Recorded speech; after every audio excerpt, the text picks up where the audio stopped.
Yang penting pelaku usaha itu harus memperhatikan apa standar-standar yang disyaratkan oleh pemerintah. Meskipun ada aplikasi yang sudah sedemikian rupa bisa memberikan kenyamanan buat pelanggan, kadang-kadang itu yang terjadi mindsetnya masih seperti yang dulu. Sudah ngurus izin, hanya mau berbadan hukum di tingkat provinsi, tapi petugasnya nunulnya tingkat nasional.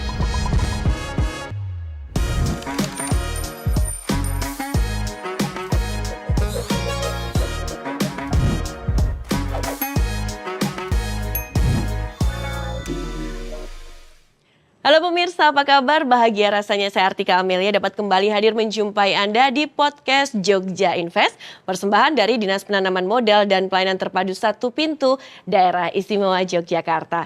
Satu hal yang sangat luar biasa sekali karena di kesempatan kali ini telah hadir bersama dengan saya 3 orang narasumber yang nanti bakal ngobrol banyak terkait perizinan usaha laboratorium kesehatan di Daerah Istimewa Yogyakarta. Langsung saja, orang bilang tak kenal maka tak sayang, maka kita kenalan dulu dengan beliau-beliau yang sudah hadir di sini. Di samping saya, hari ini yang paling ganteng sendiri ya Pak ya.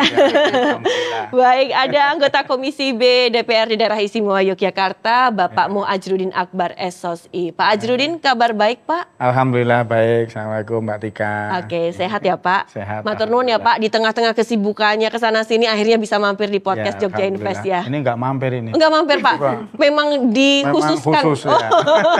Dikhususkan datang ke sini ya. Oke, baik. Kemudian di samping beliau ada Ibu Nuri Ahadianti SHMSI. Beliau ini adalah penata perizinan ahli media Dinas Penanaman Modal dan Pelayanan Terpadu Satu Pintu Daerah Istimewa Yogyakarta.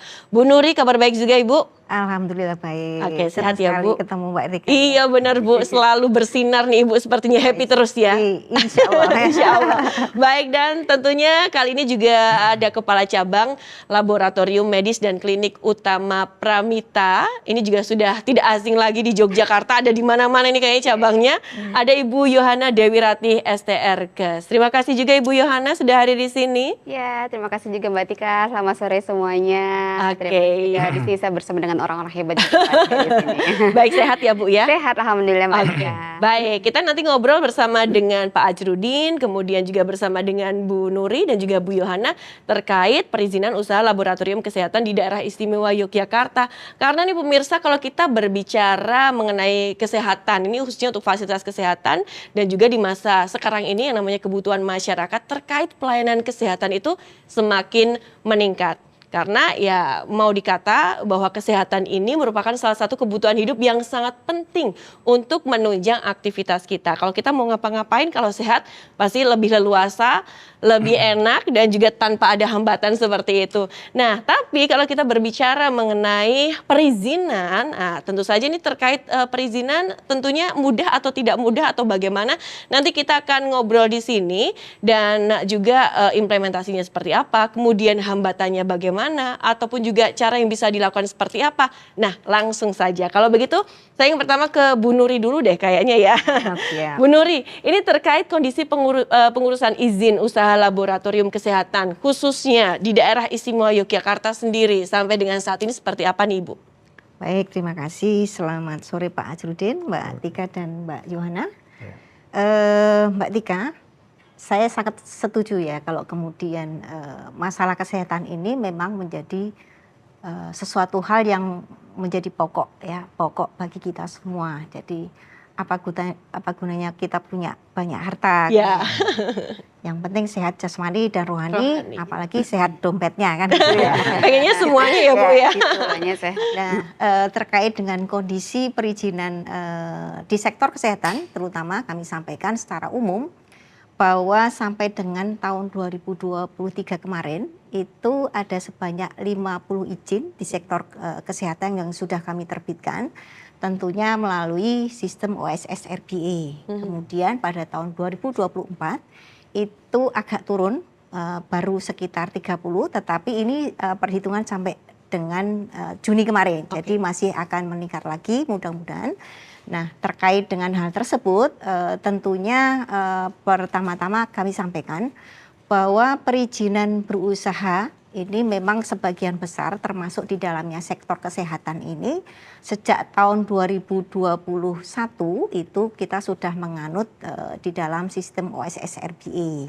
Artinya apa? Bahwa kemudian tatap muka, kemudian pengurusan secara manual itu ditiadakan seminimal mungkin. Ya. Kenapa begitu, Bu? Nah, kenapa begitu? Jadi kita berkaca pada Undang-Undang Cipta Kerja. Oke. Apa sih maunya dari pemerintah menetapkan undang-undang ini sebetulnya? Jadi Undang-Undang Cipta Kerja ini sebetulnya adalah sebuah regulasi begitu yang di situ merangkum ada banyak regulasi sektoral. Nah, regulasi-regulasi ini kemudian disusun dalam sebuah konstelasi begitu yang di situ basisnya adalah memudahkan pelaku usaha. Nah, memudahkan di sini artinya apa? Mulai dari sistemnya, kemudian persyaratannya sampai dengan waktunya. Ini menjadi sebuah perhatian yang besar dan menjadi satu lompatan yang dilakukan melalui Undang-Undang Cipta Kerja ini. Nah, termasuk di dalamnya adalah sektor kesehatan ini, sektor kesehatan. Nah, kalau hari ini kemudian kita melakukan diskusi terkait dengan Labkes ini memang sangat betul bahwa kemudian pola hidup manusia atau masyarakat sekarang itu kan sudah kembali ke sana ya Mbak Yohana. Nanti Mbak Yohana bisa banyak cerita. Ya. Bagaimana kemudian orang sudah mulai kembali ke hidup sehat, kemudian bagaimana medical check up ini perlu gitu.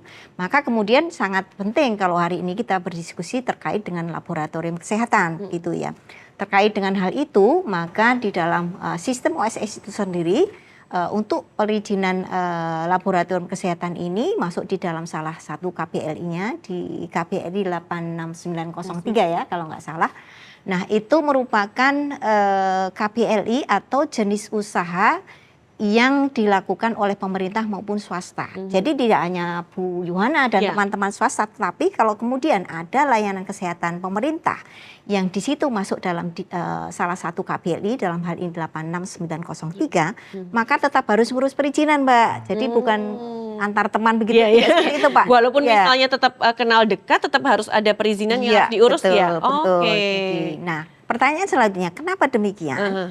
Harus ada izin, kemudian harus ada penjaminan. Ini karena memang tadi kembali ya, yang namanya masalah kesehatan itu kan perlu penjaminan mutu, Betul. perlu penjaminan kualitas. Nah, penjaminan ini dilakukan melalui apa? Melalui perizinan, kemudian syarat-syarat usaha, syarat-syarat produknya seperti apa, itu diatur di dalam regulasi-regulasi tersebut. Itu kondisinya seperti itu, Mbak. Kemudian kalau ditanyakan lebih lanjut untuk Mbak Yohana ini untuk Pramita kami acungi jempol ya. Mereka melakukan sangat proaktif begitu ya. Betul. Jadi kalau kemudian nanti akan ada diskusi lanjutannya terkait kendala dan segala macam, tetapi bagaimana kemudian UU CK ini bisa sukses atau tidak itu bukan hanya bergantung kepada pemerintah, tetapi juga pada pelaku usaha. Kondisinya seperti itu. Baik, nanti saya juga pengen nanya ke Mbak Yohana, tapi sebelum ke Mbak Yohana nih ya, dikit dulu ya Mbak ya. Boleh. Saya pengen ke Pak Ajrudin nih sebagai anggota Dewan juga dari DPRD Daerah Istimewa Yogyakarta sendiri, bagaimana nih tentunya memandang usaha laboratorium kesehatan yang ada di DIY. Kayaknya banyak banget loh Pak, ini di sejumlah kabupaten kota ini kayaknya ada juga. Ya, baik, terima kasih Mbak Tika. Jadi tentu terkait dengan usaha laboratorium kesehatan di DIY ini khususnya ya, terus secara umum ya bagi kami di DPRD sangat mendorong supaya ada layanan-layanan yang memang harus bisa dimanfaatkan oleh masyarakat dalam rangka menunjang keterjaminan kesehatan masyarakat. Ya, dan tentu dari sisi itu ini menjadi urusan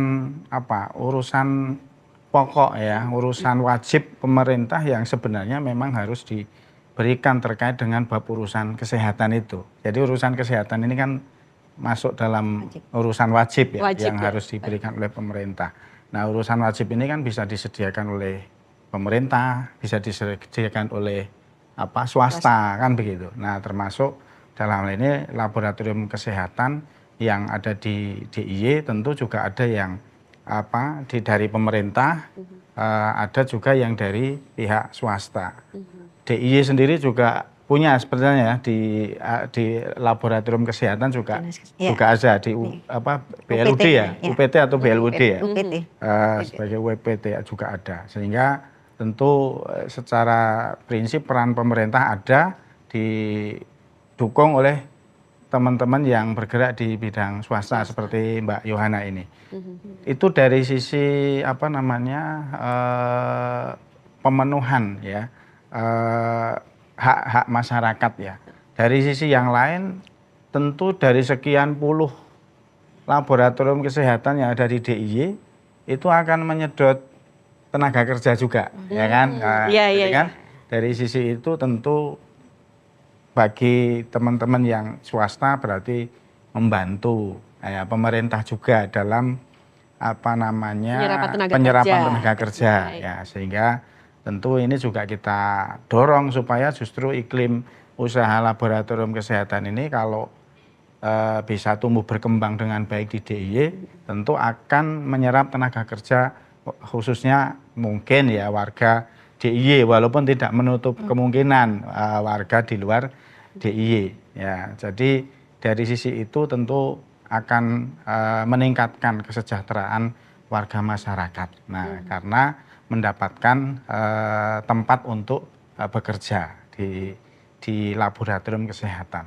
Nah, tentu hal-hal yang semacam ini yang terus kita dorong supaya pertumbuhannya juga baik.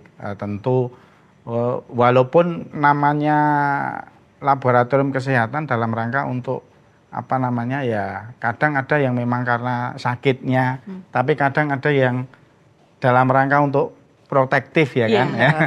Kan preventif ya, untuk preventifnya ya, maksudnya untuk pencegahan. Oh saya sehat, oh saya ada kondisi yang kurang pas sehingga harus ada perbaikan. Nah saya kira ini kesadaran yang harus dimiliki oleh seluruh warga masyarakat.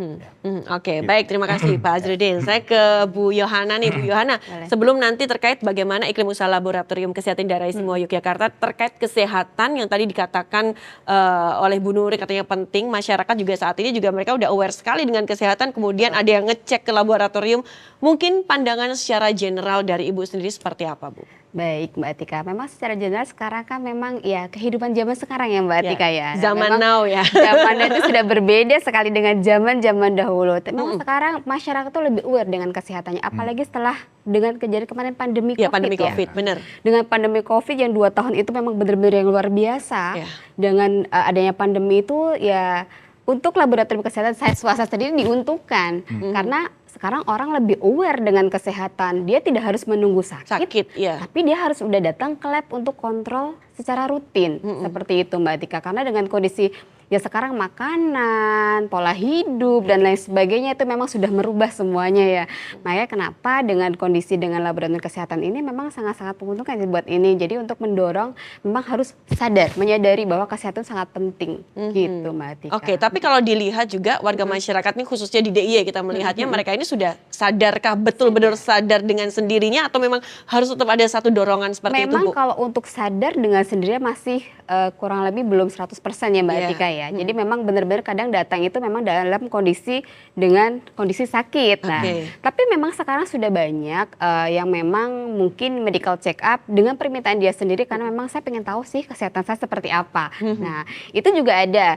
Bahkan ada yang dari memang itu memang sudah dari benefit dari perusahaan ataupun dari kantor dan lain sebagainya. Bahkan kalau saat kita mau bekerja juga tuh sekarang wajib dengan medical check up dulu seperti itu. Calon karyawan yang mau bekerja itu juga wajib sekarang medical check up. Kalau dulu kan bekerja ya hanya bekerja, paling periksa hanya buta warna dan lain sebagainya. Seperti itu ya. Terus hanya ada syarat, surat sehat seperti itu. Tapi kalau sekarang perusahaan-perusahaan yang sekarang sudah bergerak di zaman sekarang itu wajib harus melakukan medical check up terlebih dahulu. Oke, ini artinya masyarakat ataupun juga para pegawai itu juga diuntungkan juga dengan banyaknya laboratorium yang ada di DIY seperti itu ya. Oke, baik. Nah, kemudian terkait usaha laboratorium kesehatan di DIY ini sendiri, bagaimana Ibu melihat iklim usaha ini? Kalau iklim saat ini sih sebenarnya dinamis ya, apalagi dengan kondisi persaingan yang sudah luar biasa kan sekarang laboratorium itu baik dari laboratorium yang kecil bahkan dengan laboratorium yang sudah besar ya. Ya memang dengan persaingan dan dengan regulasi seperti yang tadi Bu Nuri sampaikan, saya sih kalau kami setuju ya karena jangan hanya membuka laboratorium tapi tidak mementingkan kualitas ataupun betul. kepuasan pelanggan seperti hanya sekedar buka periksa selesai, bukan seperti itu kan tujuan Harusnya kita. bagaimana nih Bu? Nah, harusnya laboratorium itu yang dibuka harus betul. Kita harus memperhatikan dari sebagai banyak sektor ya Bu Nuri ya, Pak Ajrudin ya. Jadi memang pasien datang periksa itu kan kita harus mementingkan kepuasan, kualitas dari hasil pemeriksaan itu seperti apa. Jadi feedbacknya seperti apa.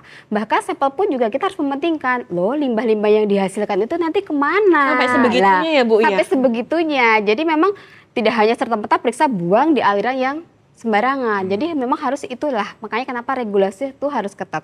Kalau tanpa mempertimbangkan itu pasti ya sudah lab-lab kecil pun pasti mereka akan buka dengan seenaknya tanpa memikirkan dengan regulasi yang ada. Oke, Seperti kemudian itu, apa harapannya Bu misalnya kalau misalnya untuk laboratorium ini tentunya sudah ada perizinan, kemudian juga tadi dari kualitasnya semua itu sudah bagus, nantinya akan seperti apa?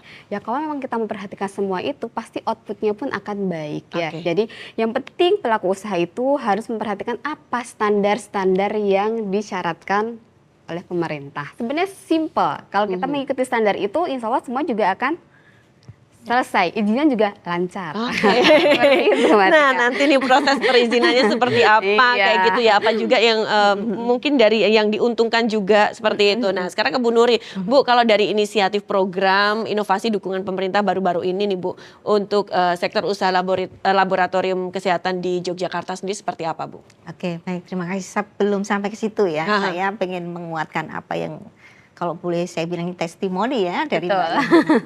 Jadi memang sangat betul bahwa kemudian untuk labkes itu rigid ya, rigid syaratnya. Mengapa? Karena itu tadi tujuannya adalah penjaminan kualitas kesehatan yang Betul. diperiksakan ya. Betul, gitu. Bu Nuri. Maka kemudian selain dengan Undang-Undang Cipta Kerja itu ada PP yang mengatur tersendiri memang terkait dengan perizinan di bidang rumah sakit ini. Di situ ada PP nomor 47 tahun 2021, kemudian ditindaklanjuti atau lebih didetailkan di dalam Permen Kesehatan nomor 14 tahun 2021. Apa saja yang diatur di dalam regulasi tersebut? Itu sudah ditestimoni oleh Mbak Yohana. Bahwa kemudian harus ada Standarnya ya. alat, sarana prasarana, organisasinya seperti apa, kemudian limbahnya mau dibuang kemana, kemudian dari sisi manajemennya seperti apa. Nah tadi sangat betul kalau kemudian itu adalah sebagai salah satu bentuk penjaminan tadi ya. Kalau standar-standar itu dipenuhi otomatis maka kualitas yang akan outputnya ya itu ya. Betul. Insya Allah seperti Pramita inilah mungkin Pramita yang lain kita juga tidak menutup kemungkinan labkes itu juga sudah banyak yang bagus. Kita sudah ada beberapa. Nah salah satu yang kita angkat hari ini kebetulan Pramita. Jadi testimoninya seperti itu. Kenapa kemudian ada regulasi? Yaitu tadi bahwa regulasi itu isinya macam-macam ya. Di situ rigid, kemudian kalau itu dipenuhi maka penjaminan akan betul-betul bisa dilaksanakan. Itu terkait dengan beberapa regulasi. Kemudian kalau ditanyakan inovasinya bahwa melalui OSS ini tadi sudah kami sampaikan, kemudian ada beberapa pemangkasan birokrasi ya. Betul. Pemangkasan birokrasi kalau dulu Bu Yohana ini mungkin harus mondar-mandir dari dinas perizinan ke dinas kesehatan, ke dinas PU kota. Betul. Terus kemudian lagi kemana lagi Bu? Ke dinas kota dulu, terus baru provinsi, baru dinas PU. Wah, banyak yang Ini harus kita sama halnya reformasi birokrasi ya Bu ini? Iya. Ya, termasuk salah satu di sini. Nah, melalui sistem OSS ini maka kemudian Bu Yohana ini ketika lancar tidak ada permasalahan cukup duduk di kantor mengurus dari sana. Nah, kemudian itu nanti akan bergulir ataupun tiktokannya itu ada di sistem tersebut gitu ya. Maka ini kemudian kita berikan atau kita sebut sebagai salah satu inovasi. Kenapa? Kemudian itu menjadi salah satu penjaminan kita untuk kepuasan pelanggan. Kepuasan pelanggan itu kan macam-macam ya. Dari sisi waktu itu jelas akan sangat efisien kalau kemudian dikerjakan dalam satu aplikasi yang itu single itu ya. Oke, ada aplikasinya juga Bu? Ya, OSS ya. OSS ya, itu ya. OSS itu kan online single submission ya. Itu sekarang didasarkan dengan resiko. Nah, risiko-risikoan ini juga akan menentukan syaratnya gitu. Gitu. Nah, kemudian ketika semuanya itu dilakukan dalam satu sistem, maka sudah ada beberapa pemangkasan di situ. Ada birokrasinya sudah irit gitu ya. Kemudian Tidak berjenjang lagi ya Bu, berarti ya. Waktunya juga irit. Nah, ketika ada irit waktu, tentu imbasnya pada irit biaya ya. Biaya, kan? betul. Oh, irit Biaya waktu, pasti akan irit berkurang. biaya. Betul. Ya, Karena itu kan harus bira-biri Mbak. Kemudian ada satu lagi mungkin yang kami pesankan, meskipun ada aplikasi yang sudah sedemikian rupa bisa memberikan kenyamanan buat pelanggan, kadang-kadang itu yang terjadi mindsetnya masih seperti yang dulu. Nah, Padahal ini dia kita- harus PR-nya mengubah Ya, mindset masyarakat betul, juga nih Bu. betul, itu. Padahal yang terjadi setelah UUCK dan OSS RBA ini adalah bahwa kemudian paradigma perizinan itu sudah berubah ya. Betul-betul pelanggan atau customer itu sebagai raja. Kitalah yang menjalankan fungsi sebagai operator dari sistem tersebut. Ya, gitu. Kemudian ada lagi kita memiliki pendampingan.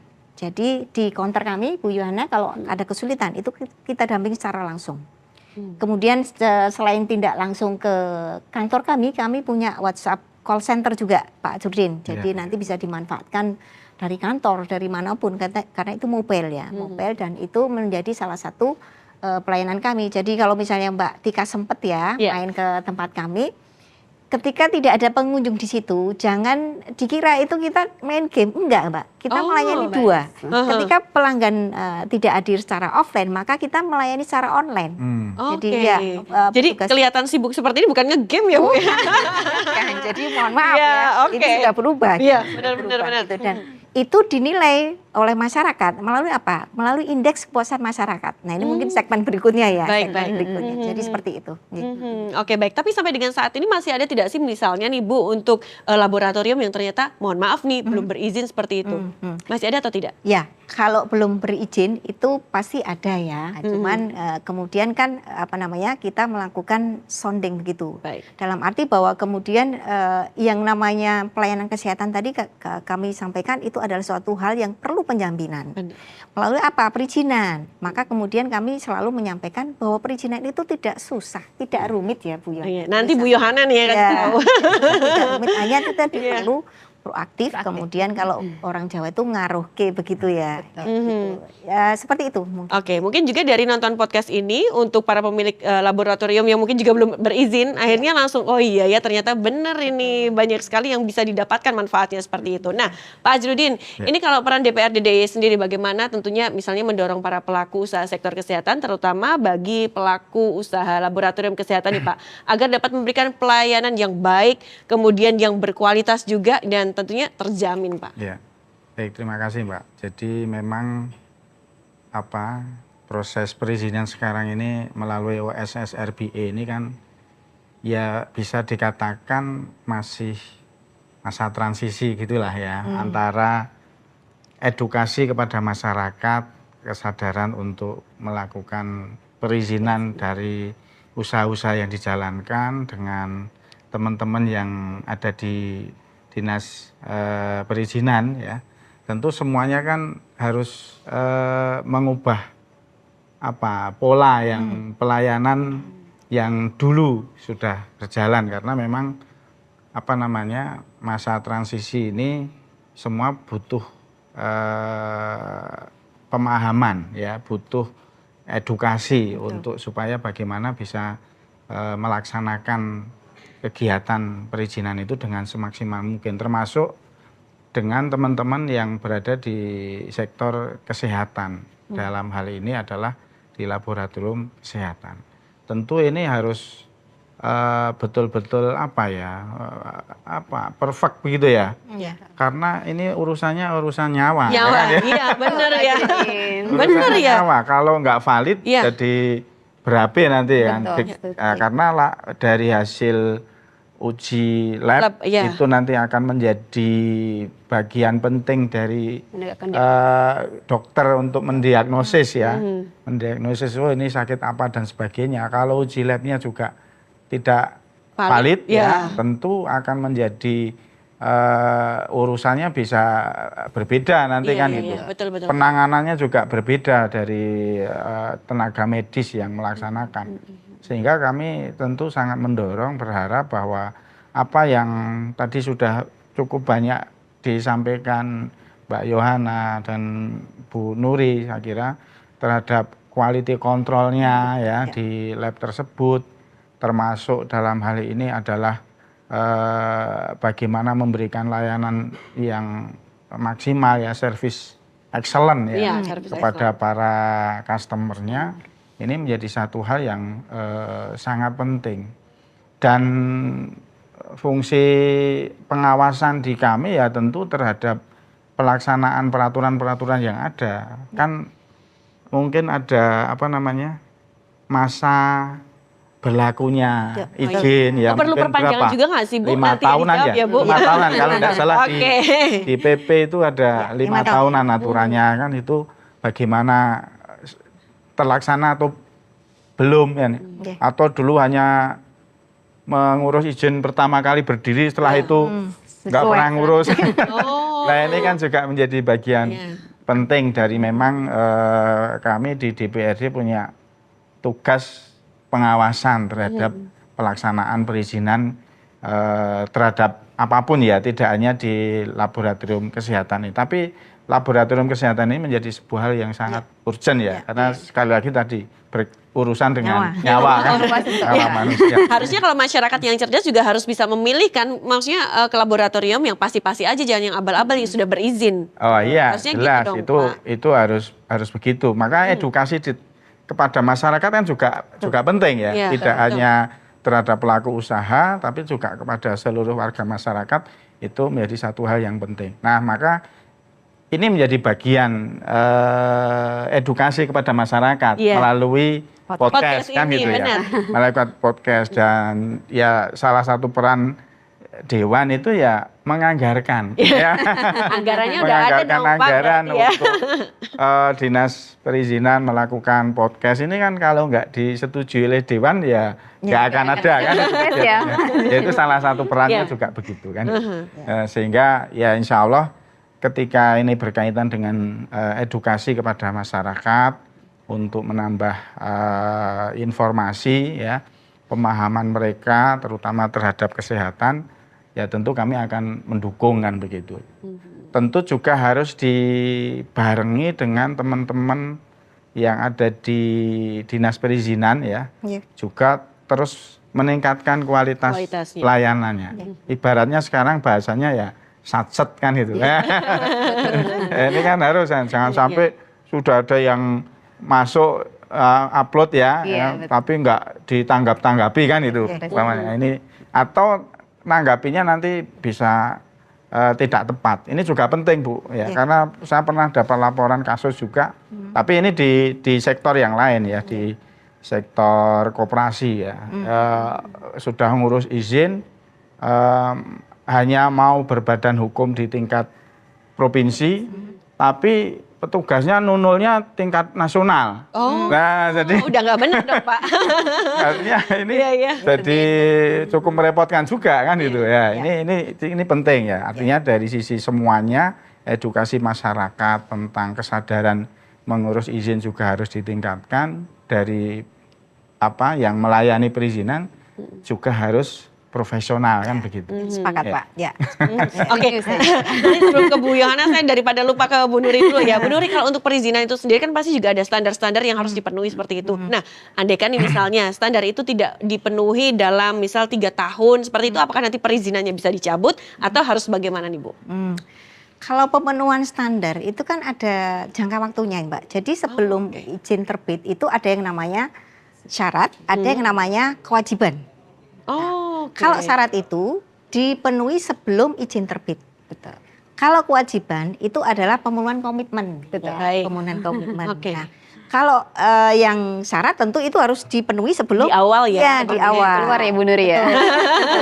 Kalau tidak sesuai ya tentu kami tolak untuk diperbaiki. Tapi kalau kewajiban itu ada tahapannya.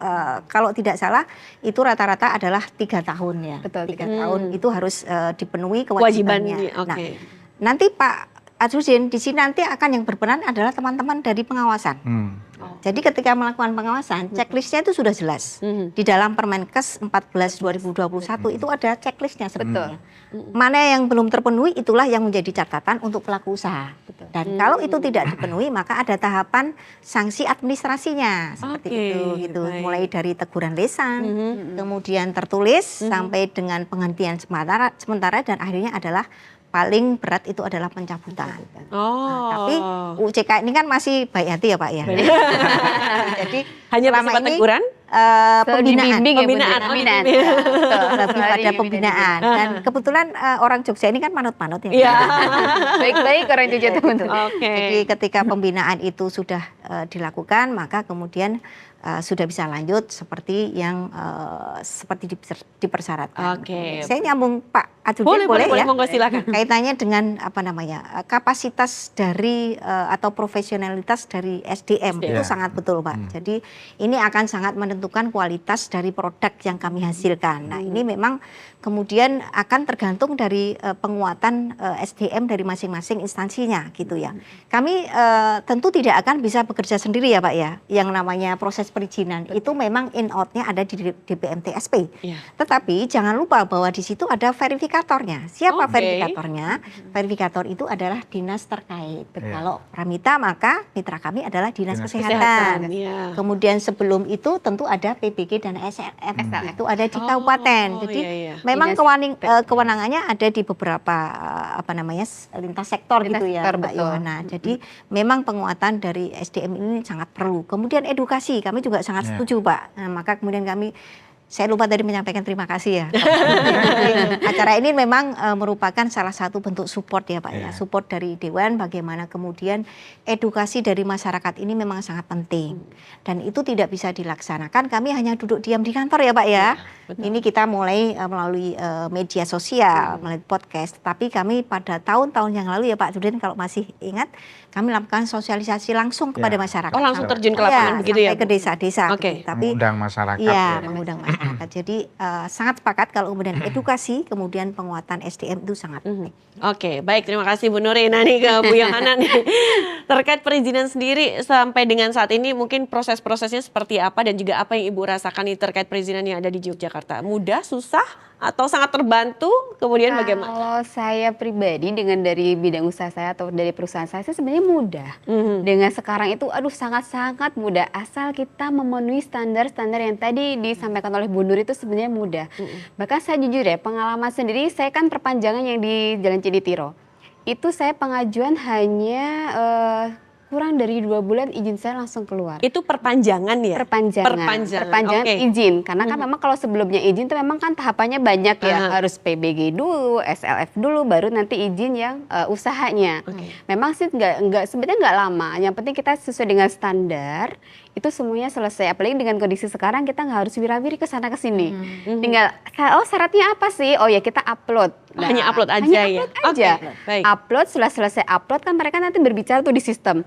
Ini belum terupload itu otomatis kan itu nggak akan bisa ke-send. Kadang ada sedang diproses kayak gitu juga. Betul. Nanti proses tahapannya sampai manapun kita akan bisa memonitor. Nanti ada notifikasi menunggu betul. verifikasi. Ya, menunggu verifikasi. Jadi kita yang harus proaktif tadi ya seperti Bu sampaikan. Biasanya kita cepet kok dari dinas perizinan itu adalah kita tinggal kadang WA, operator terus langsung jawab. Ya, jadi makanya mereka sibuk di depan itu. Karena Mbak Tika mudah lah untuk mengurus perizinan. Jadi sebenarnya kalau para pelaku usaha yang mau laboratorium kecil atau punya besar pun sebenarnya kalau kita sudah memenuhi dengan standar semuanya akan mudah dan akan dibantu oleh dari perizinan. Oke, nah selain manfaat yang tadi sudah disebutkan di awal, keuntungan yang mungkin bisa didapatkan ini khususnya bagi laboratorium itu sendiri apa nih Bu? Kalau keuntungannya banyak, jadi kan masyarakat akan yakin ya, laboratorium ini sudah berizin, berarti bukan laboratorium yang abal-abal dong, bukan yang hanya sekedar periksa tapi tidak mementingkan ya tadi yang Pak Azrudin sampaikan, kan terkait dengan pemeriksaan nyawa seseorang. Untuk membantu menegakkan diagnosis. Jangan sampai salah, apalagi sekarang dengan kondisi sekarang jangan sampai dia sebenarnya nggak sakit, tapi hasilnya karena tadi tidak mementingkan kualitas, tidak memperhatikan QC dan lain sebagainya, ya hasilnya jadi abnormal padahal orang itu sebenarnya sehat seperti itu. Itu sangat diuntungkan dengan perizinan ini. Jadi memang fair lah, lebih fair ya Mbak Tika ya. Jadi memang harus benar-benar Transparan ya. Transparan. Jadi memang benar-benar orang juga sekarang berpikir, aduh kalau lab yang tanpa izin, apalagi dengan kondisi ini, aduh kayaknya nggak yakin juga dengan hasilnya gitu ya Mbak Tika ya. Udah nggak berizin, harganya murah, nanti kita nggak tahu nih hasilnya kayak makanya, gimana. Kan? aduh harga murah tuh bener atau enggak ya? Sekarang itu kan, masyarakat tuh pinter Mbak Tika. Jadi aduh murah tapi bener nggak ya hasilnya? Aduh asa nggak yakin Udahlah, saya gitu. pasti-pasti aja Ini yang ya. pasti nanti saya tidak salah diagnosis seperti itu sih Mbak Tika. Oke, tapi semua masyarakat saat ini juga mereka udah paham lah ya, seperti itulah ya. Paham sekali. Sekarang mah masyarakat sekarang mah sudah luar biasa. Cerdas ya. Kritis, cerdas, wah semuanya sudah ini terbuka. Baik, tapi selama ini pada saat melakukan proses perizinan itu sempat ada kendala mungkin yang dihadapi tidak sih Mbak? Kalau kendala perizinan laboratorium sebenarnya selama ini tidak ada kendala. Memang kendalanya adalah karena peralihan. Nah, peralihannya adalah yang dulu Permenkes sebelum 14 tahun 2021 ya Bu Nuri ya. Mungkin memang regulasinya kan berbeda. Kalau dengan sekarang Permenkes 14 tahun 2021 kan memang ini aturan dan regulasinya sangat berbeda ya. Dengan standarnya mau laboratorium Pratama itu seperti apa, utama seperti apa, itu memang sangat berbeda sekali dengan sebelum tahun 2021. Memang kendala-kendalanya adalah di saat memang itu kembali lagi ke kita sebagai pelaku usaha ya. Apakah kita mau mengambil yang Pratama atau utama? Di saat utama pun berarti kan kita standar syaratnya banyak ya Bu ya. Ada lagi. Dokter spesialisnya harus banyak dan lain sebagainya. Kompetensi orang-orangnya pun harus berbeda dengan yang kelasnya memang Pratama. Seperti itu. Tapi sejauh ini ya memang itu lebih fair. Lebih istilahnya oh iya sih masuk akal juga karena memang dengan kelas yang tinggi, level yang utama memang harus kompetensi SDM yang ada memang harus yang luar biasa. Oke, wah saya baru tahu juga nih edukasi untuk saya juga ternyata ada kelas-kelasnya juga nih ya. Nah, Ibu bisa menjelaskan juga nih bagaimana nih Bu untuk masyarakat juga agar lebih paham juga nih Bu. Ya, jadi memang ada kelas-kelasnya betul, ada yang Pratama, kemudian Madya, ada yang utama. Nah, yang menjadi kewenangan dari provinsi ini adalah yang kelas Pratama.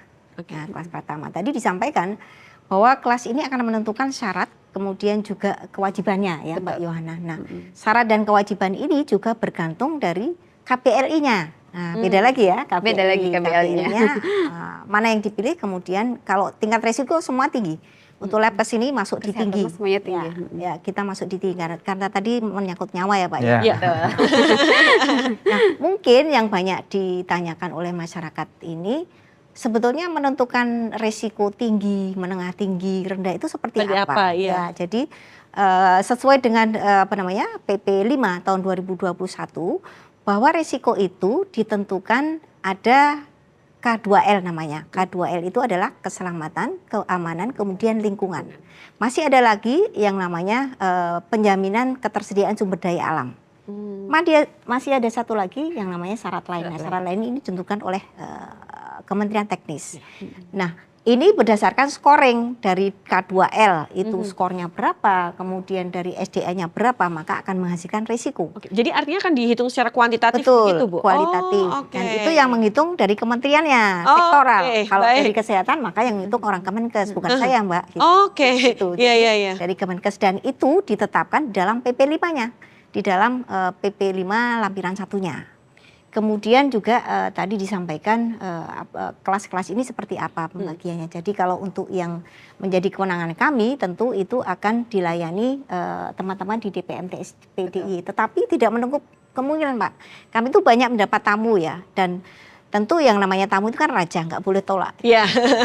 Jadi ada juga dari sebetulnya itu kewenangan kabupaten, tetap kita bantu. Betul. Tetap kita bantu di situ, kita punya help desk gitu ya Mbak Yohana. Kemudian ada tamu-tamu dari teman-teman dari luar kota yang kebetulan singgah di situ.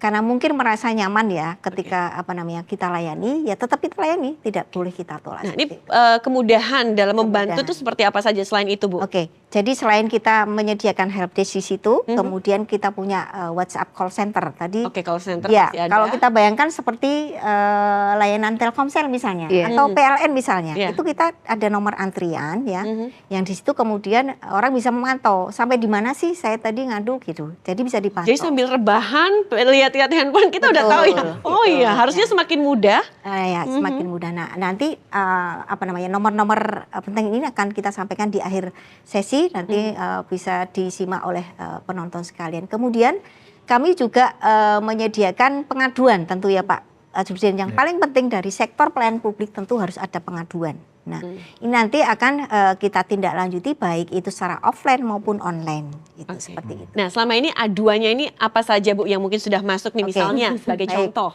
Kalau aduan yang paling banyak itu terkait dengan sistem. Oh. Nah, kenapa terjadi? Karena OSS ini servernya ada di Jakarta, Pak. Ya, Ya. Jadi kalau di Jakarta down, sini juga nggak bisa akses dong, Bu. Betul. Nah, bener ya. Cepat bisa kita atasi ya, tetapi dengan bahaya terkait dengan dunia maya.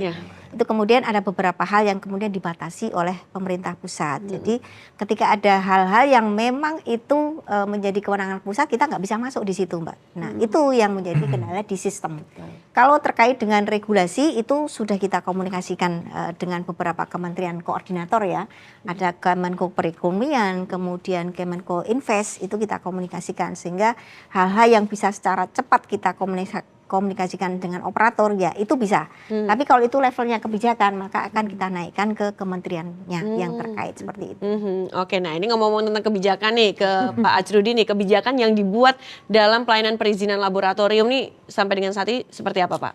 Ya tentu secara umum ya pelayanan perizinan ini aturannya kan ibaratnya memang sama satu dengan yang lain, ada standar masing-masing ya.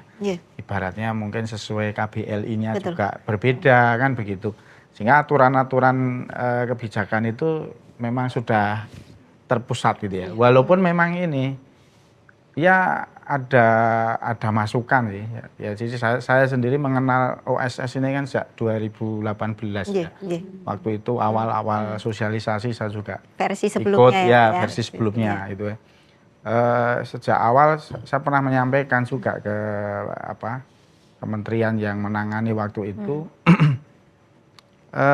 memang semuanya akan terpusat, klik-klik izinnya nanti dari pusat kan gitu ya. Di sisi yang lain terkadang persoalan di tengah-tengah masyarakat ini kadang-kadang ini yang kadang di luar jangkauan kita ya. Umpamanya tadi ya kalau contoh kasus umpamanya lab ya, kemudian sampahnya dibuang kemana dan lain sebagainya.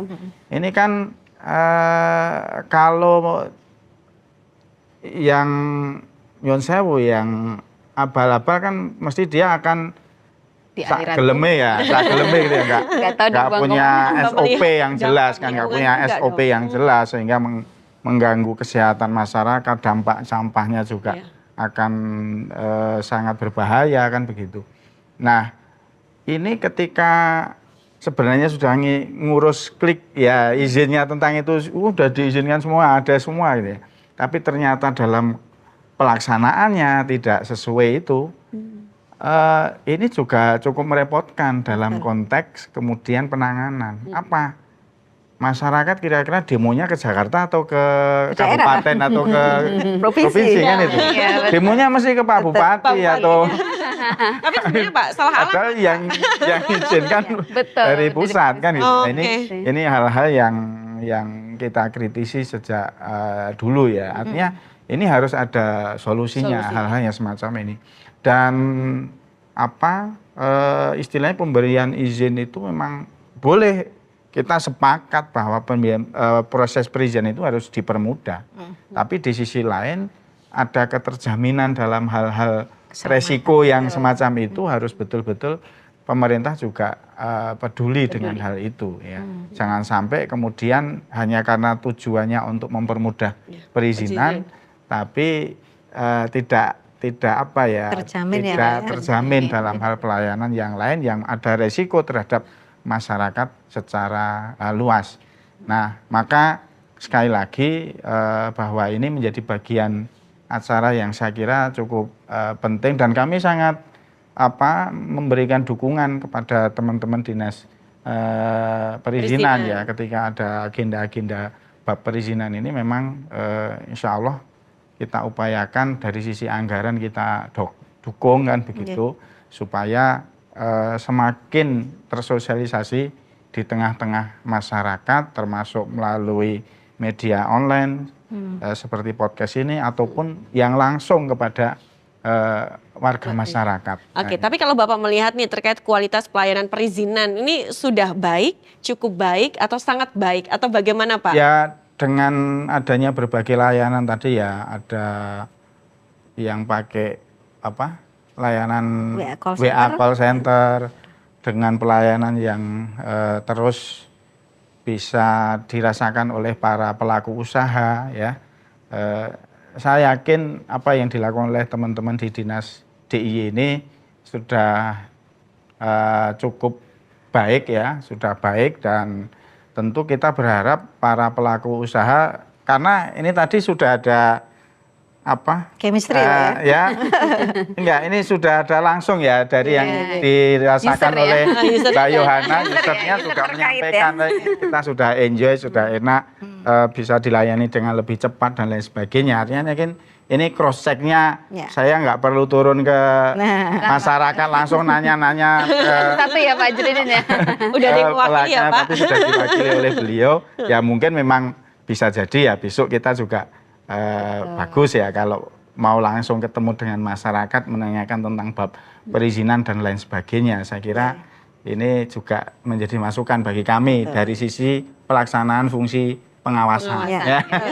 Tapi ini tadi tidak disetting loh Mbak. Ini ngalir aja ya Bu Nuri ya. Sudah mulai aja nih Pak Ajrudin. Oke, tapi kalau Mbak Yohana atau Bu Yohana sendiri memandang tentang izin usaha laboratorium kesehatan ini pastinya akan memberikan satu dampak begitu ya untuk kemajuan di daerah istimewa Yogyakarta. Bagaimana Ibu bisa memandang ini Bu?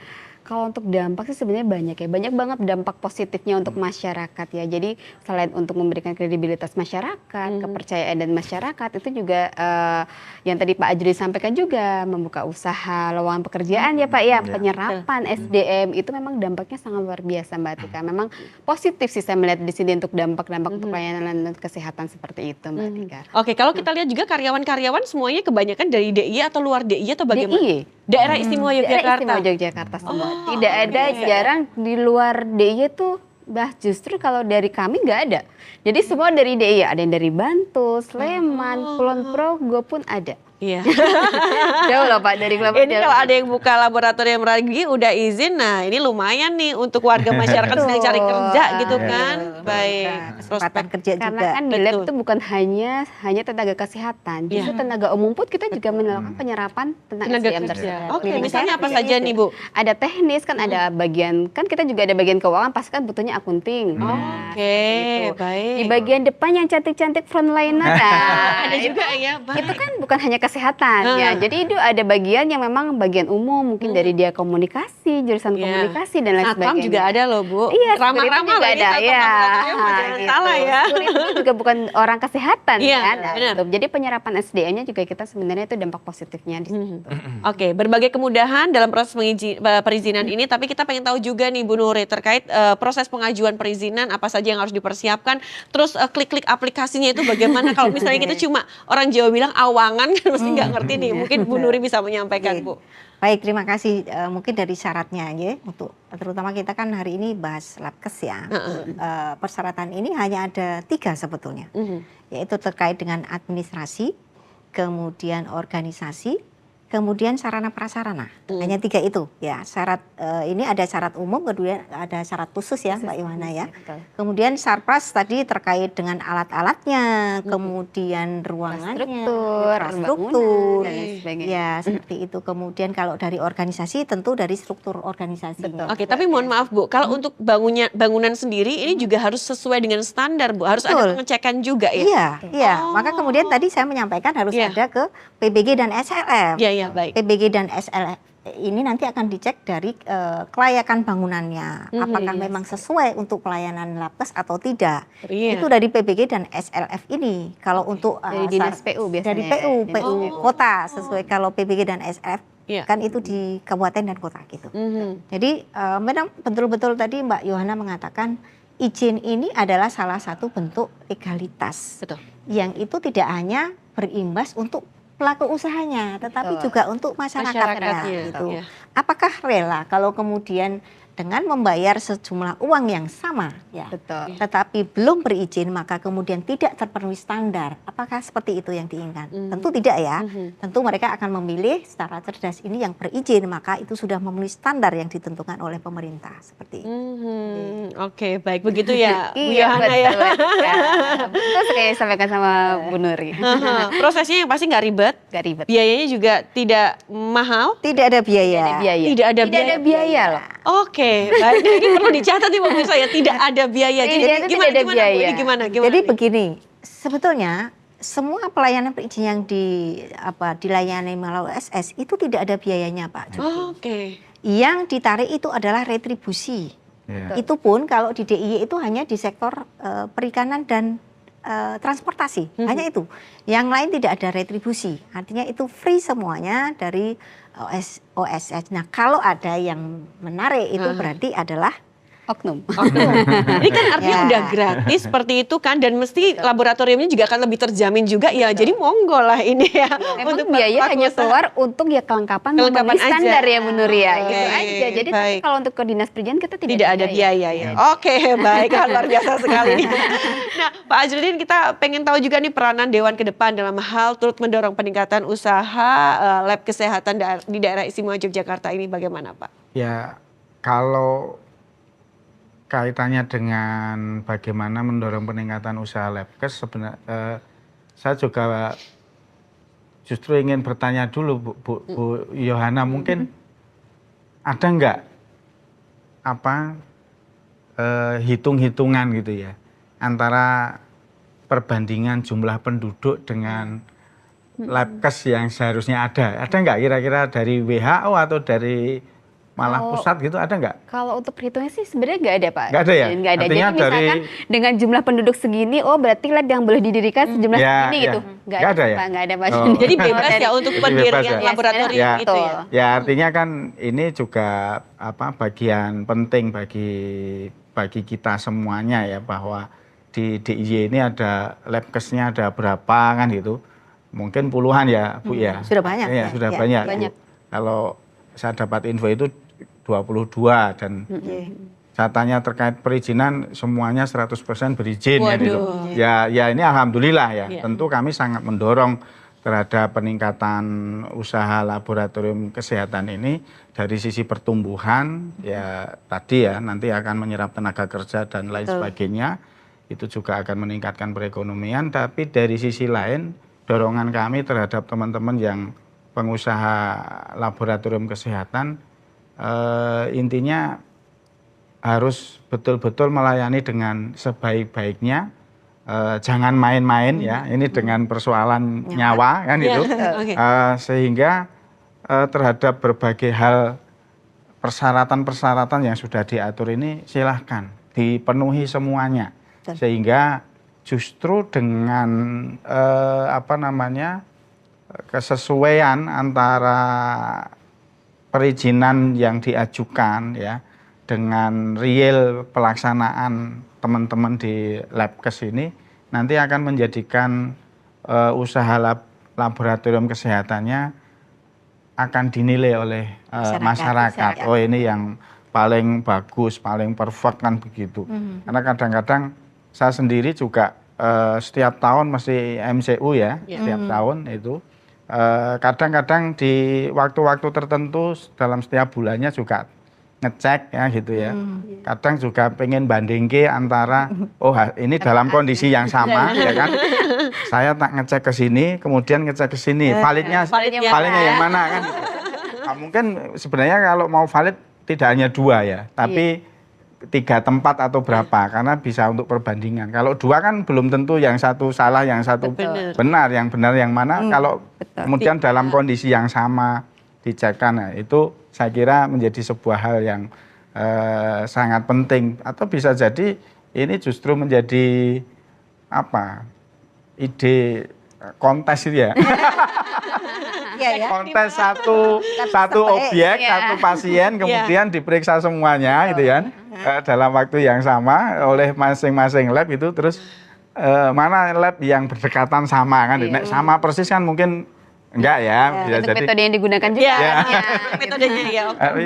ini bagian dari evaluasi juga bagi teman-teman laboratorium kesehatan, bagaimana di antara mereka tentu satu sama lain harus saling mengingatkan, saling mendorong untuk bagaimana memberikan layanan yang terbaik kepada masyarakat. Jangan sampai justru saling menjatuhkan kan itu ya. Karena ini berkaitan dengan persoalan nyawa tadi itu ya. Kompetisi itu penting ya, Pak. Iya, Kompetisi itu penting, tapi dalam rangka tadi memberikan pelayanan yang paling baik. Iya, Ya. oke. Pelayanan Kompetisi prima jangan ya. sampai itu tadi jegal-jegalan, tidak Iya, seperti itu iya, yang diinginkan. betul. Oh, tapi nggak ada kok ya Bu ya. Iya. Oke, baik. Ini keterbatasan waktu, saya langsung saja closing statement masing-masing narasumber singkat saja dari Bu Yohana terlebih dahulu, monggo silakan. Baik, jadi Pak Ajrin dan Bu Nuri, memang perizinan itu memang sebenarnya saat ini sudah cukup simple, cukup enak dan mudah sebenarnya. Jadi para pelaku usaha untuk yang mau membuka bisnis untuk di laboratorium kesehatan, sebenarnya kalau kita memenuhi dengan standar itu, ayo kita sebenarnya sama-sama untuk menjamin juga kan untuk kualitas ke pelanggan, menjaga istilahnya masyarakat juga sebenarnya. Jadi utamanya adalah bukan hanya berlari dengan bisnis ya, bukan yang ujungnya duit, tapi kita juga harus mementingkan juga untuk nyawa seseorang tadi, untuk masyarakat kita, menjamin kualitas dan lain sebagainya. Kita jembati. Oke, baik. Terima kasih Bu Yohana. Bu Nuri, monggo silakan. Baik, terima kasih. Jadi sesuai dengan komitmen kami bahwa pelayanan terbaik adalah komitmen kami, maka kemudian yang kami sampaikan, jangan bosan-bosan untuk berkomunikasi dengan kami, ya, terutama untuk pelaku usaha, karena sebetulnya komunikasi ini adalah kunci utama ya untuk bagaimana kemudian proses pelayanan perizinan ini bisa berjalan lancar. Jadi tidak hanya dibebankan kepada pemerintah, tetapi kolaborasi yang manis, yang cantik antara pelaku usaha dengan pemerintah itu sangat dipentingkan. Oke, pintu dari Dinas Perizinan terbuka lebar ya Bu ya. Oke, monggo Pak Ajrin silakan. Ya, tentu kami sangat berharap bahwa acara podcast seperti ini, wabil khusus ini berkaitan dengan persoalan kesehatan masyarakat, ini sangat baik ya untuk memberikan edukasi kepada seluruh warga masyarakat.